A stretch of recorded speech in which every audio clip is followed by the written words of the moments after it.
ঝরঝরে তেল ভর্তা। এই জন্য পেঁয়াজ কুচি, রসুন, মরিচ দিয়ে ভালো করে ভেজে নেব সামান্য তেল দিয়ে। অনেকক্ষণ ধরে ভাজা লাগবে। ভাজা হয়ে গেলে এবার শিলপাটে বেটে নেব। এইদিকে আমি আগে থেকে প্রেসারে ডাল সিদ্ধ করে নিয়েছিলাম। আম ডাল রান্না করব। এইদিকে আমার বাটা হয়ে গেছে। পরিমাণ মতো লবণ দিয়ে দিয়েছি। আর ভালো করে লবণ দিয়ে মিশিয়ে বাটা লাগবে আরেকটু। এরপর ডালে ফোড়ন দেওয়ার জন্য পেঁয়াজ কুচি, রসুন, মরিচ দিয়ে দিয়েছি। এরপর জিরা আর কালো জিরা দিয়ে দেবো। আমি ডাল সম্বর কখনো দিই না। ডাল দিয়ে দিয়েছি। ভালো করে নাড়াবার ফুটাই নিব।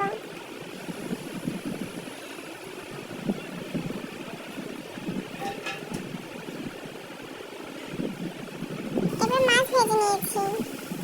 মাছ ভাজা হয়ে গেছে। এরপর সামান্য পরিমাণে পেঁয়াজ কুচি দিয়ে দিলাম। পেঁয়াজ কুচি দেওয়ার পর মশলা দিয়ে দেবো। রসুন বাটা, আদা বাটা, জিরা গুঁড়া, হলুদের গুঁড়া, মরিচের গুঁড়া, পরিমাণ মতো লবণ। এবার মশলা ভালো করে কষাই নিতে হবে। কষানো হয়ে গেলে পটল আলু দিয়ে দেব। পটল আলু ভালো করে কষাই নিতে হবে। কষানো হয়ে গেলে এখন পরিমাণে একটু পানি দিয়ে দিলাম। পানি দিয়ে আরো ভালো করে কষাই নিতে হবে।